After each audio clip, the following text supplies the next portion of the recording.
Hi, my name is Ben from Woby Design, and I'm going to make something out of these pieces of skateboards that are the worst to work with. There's a ton of mismatching concaves and truck holes, and it's really hard to get useful material out of these pieces, so let me just show you.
Real quick, I want to thank the people who made this video happen, which is Surfshark.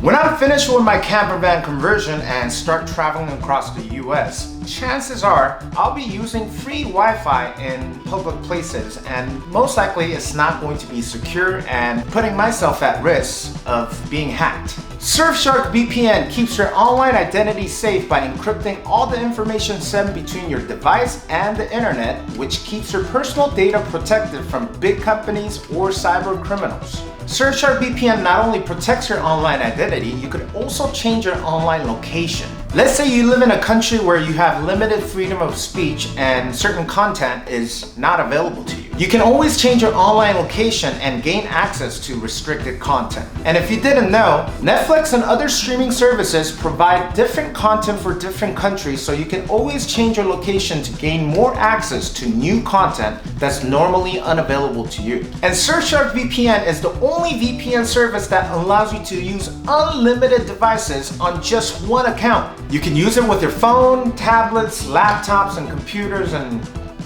anything else. And right now, you can use the promo code Woby and get yourself 83% off plus 3 extra months for free. I mean, that's a crazy discount. And Surfshark offers 30-day money-back guarantee, so there's really no risk for you to try it out. So make sure to keep your online identity safe by using Surfshark VPN. Thank you, Surfshark, for sponsoring this video.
Okay, so here it is. A wallet made out of the worst part of the skateboards. It could fit about 8 or 9 cards, roughly about 7 cigarettes or joints, and it has a magnet to keep the lid closed. And this was actually an old project idea I had a few years ago, and I'm very happy with how it came out. The biggest challenge was trying to make use of these parts of skateboards that are the hardest to work with. And I have a ton of these, and I struggled to find use for them. They have a ton of concaves and mismatching concaves, and they're small and they have these truck holes, so it's really hard to get a lot of useful materials out of them. And I want to give a huge shout out to TOTALBOAT, because without epoxy, I can't do this. I'm using TOTALBOAT's high performance epoxy to fill in these gaps and holes. It also provides a strong lamination that I could trust to use on the jointer or the bandsaw. And as you all know, I only use epoxy to laminate skateboards together, and that's probably the safest way to handle this material. You know, let's say you're on the jointer and it falls apart. Very dangerous. Now, I also use TOTALBOAT's new finish called Wood Honey. It's a simple oil finish that's food safe, and I can wipe it on and wipe it off, and it's super easy, and this might be my new favorite finish. So if you want to save money on all of your TOTALBOAT's products, make sure to use the coupon code down in the description below. Thank you, TOTALBOAT. Now, one thing I need to point out is how many mistakes that I made trying to make this hinge system work. So what I'm trying to do is hammer the pins from both sides to mushroom the pins so it won't come loose over time, so I'm not relying on glue itself. But the veneer is still fragile, and I hammered it too hard on some of them, and some pins started to bend before it started to mushroom, so I had to scrap like 5 of these wallets. So I just wanted to mention this for anybody who's planning on making these. And like I mentioned in the video, I will have these digital files available so you could just pretty much print it out and cut it out yourself, so you don't even need a CNC machine or laser. Got it? And as for these physical wallets, they're already sold out. My Patreon members not only get scraps of skateboards, they also get first dibs on the projects that I release. So if you don't want to miss out, make sure to check out my Patreon page. And after my Patreons got their first dibs, I posted on my Instagram and pretty much sold out in a few hours. So make sure to follow me on Instagram because I pretty much post all my updates on Instagram. Okay, so that's it for this video. If you haven't already, make sure to like and subscribe and turn on that notification bell so you don't miss a video. And for those of you who's wondering about the camper van conversion, it's just way too hot outside. So I'm gonna let it cool down before I get back on it. So relax. Thanks again, and until next time.